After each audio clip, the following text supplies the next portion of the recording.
I know when I was growing up, high school and college, and people said, go talk with your professors. Just a bunch of old geezers telling me things. When I was in high school, I thought life was going to be a lot different than it ended up.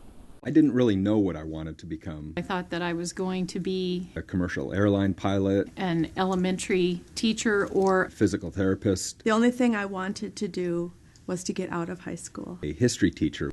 Well, I was told when I was in high school what I would become. It was expected of most young men in my era that they would become physicians.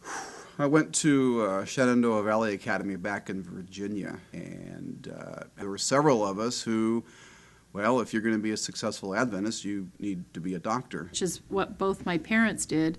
In fact, I just looked at my high school annual, and what I put down my senior year was I would be a brain surgeon. The freshman year was really a time when there was panic in some ways because you saw whether or not you were cut out to be one or the other. You may be excellent at something, there's someone who's going to be better, and probably a million or two who are going to be better. When I was in school, one of my friends came to me and said, Gary, I just can't take college anymore. And we need to be gentle with ourselves at those times when we fail. So don't measure yourself against others. They will be better. You measure yourself by the criteria of... You become what you are through doing what you're doing at the moment the very best you can. Even though there are bad days, there are also a lot of really good ones, and that's the hopeful piece. I know what it's like to Panic! If someone tells you not to panic, everything will be fine, you can't. Because if you don't, you're probably dead. And so talk to people, talk to your mentors. having good social network, a good connection with people.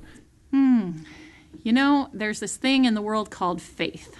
Find somebody who can be of help. Don't try to do it all yourself. Be sure and talk to God. I mean, that should be first. It is really worth going on the faith until you see the reward or you learn the lesson later on.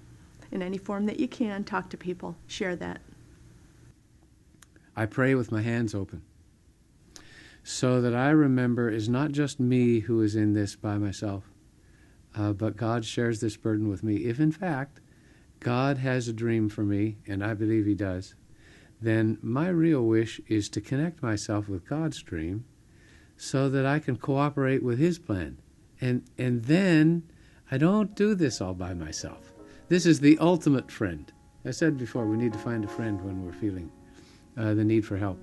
And God is that ultimate friend who can bolster me at times when I'm feeling too weak to get it done myself.